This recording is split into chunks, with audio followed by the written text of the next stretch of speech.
दोस्तों नमस्कार। आज बहुत ही महत्वपूर्ण विषय पर बात करने जा रहा हूँ।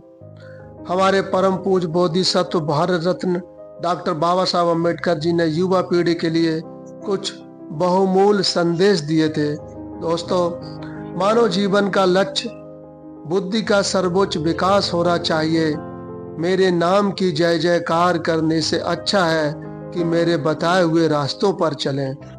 मेरा सबसे बड़ा सम्मान यही होगा कि आप मेरे आंदोलन के उद्देश्य को पूरा करने की कठिन प्रतिज्ञा करें। जिसे अपने दुखों से मुक्ति चाहिए उसे लड़ना होगा, और जिसे लड़ना है उसे पहले पढ़ना होगा, क्योंकि ज्ञान के बिना लड़ने गए तो हार निश्चित है।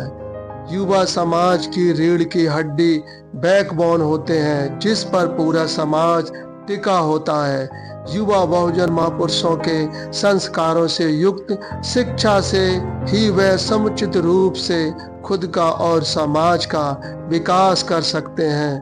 बाबा साहब कहते थे कि युवा पढ़ाई के समय पढ़ाई पर ही ध्यान दे, क्योंकि इसी पढ़ाई की बदौलत वह सामाजिक परिवर्तन कर पाएंगे।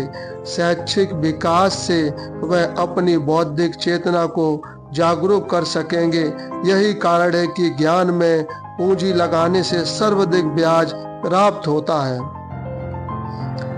बहुजन युवाओं को मेरा पैगाम है कि एक तो वह शिक्षा और बुद्धि में किसी से कम ना रहें, दूसरा वह ऐशो आराम में ना पढ़कर समाज का नेतृत्व करें, और तीसरा समाज के प्रति अपनी जिम्मेदारी संभालें तथा समाज को जागरूक और संगठित कर उसकी सेवा करें। मेरे कारवां को आगे बढ़ाएं, पूरा करें। आपके उद्धार के लिए कोई नहीं आएगा। यदि आपने ठान लिया तो आप स्वयं अपना उद्धार कर लेंगे।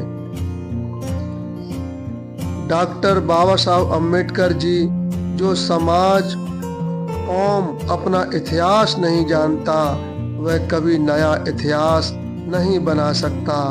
हमारी युवा पीढ़ी को जो आज़ादी मिली है वह यूं ही नहीं मिली है। इसके लिए सैकड़ों बहुजन महापुरुषों, नायक नायिकाओं ने अपने पूरे जीवन का बलिदान कर दिया। इसे हमें बचाकर रखना है। इसके लिए बहुजन महापुरुषों के इतिहास को गहराई से समझना अति आवश्यक है। हमारे बहुजन समाज के युवाओं को मेरा संदेश है, संघर्ष और अधिक संघर्ष, त्याग और अधिक त्याग। त्यागों और संघर्षों को न गिने तो यह संघर्ष और केवल संघर्ष ही है जिससे उन्हें युक्ति प्राप्त होती है, और किसी अन्य चीज से नहीं। जिस समाज में आप पैदा हुए हो उस समाज का कल्याण करना आपका परम कर्तव्य है। 26 नवंबर 1956 को राष्ट्र निर्माता डॉक्टर भीमराव अंबेडकर जी साहब जी काशी हिंदू विश्वविद्यालय के युवा छात्रों को संबोधित करते हुए कहा था कि आप इस बात पर गंभीरता पूर्वक चिंतन करें कि हिंदू धर्मशास्त्रों में वर्णित जीवन क्या हमारे संविधान के साथ साम्य रखता है। यदि नहीं तो क्यों? या तो धर्मशास्त्र को रखना है या भारतीय संविधान को, किंतु दोनों को एक साथ नहीं। युवाजन और संवैधानिक लड़ाई लड़ें। किसी पार्टी, किसी संगठन के बहकावे में न आकर अपने बहुजन महापुरुषों से शिक्षा लें। ज्योतिबा फूले जी, बाबा साहब अम्बेडकर, मानवर कांसी राम साहब, बहन मायावती, इन महापुरुषों ने कभी भी युवाओं को आंदोलनों के लिए कभी नहीं उकसाया, बल्कि संवैधानिक और भविष्य को ध्यान में रखकर युवाओं को आगे बढ़ाने का कार्य किया। इस बात पर गहरा चिंतन की आवश्यकता है। आज युवाओं को मिसगाइड किया जा रहा है, इससे हमें बचना होगा। मुझे विश्वास है कि मेरे समाज के युवा जन संविधान रूपी अमूल्य धरोहर को बचा कर रखेंगे, क्योंकि जो भी परिवर्तन हुए हैं वह संविधान की ही देन है। इसलिए संविधान को मन मस्तिष्क में हमेशा रखना चाहिए। याद रखें, हम सब बहुजन समाज के योद्धाओं के वंशज हैं।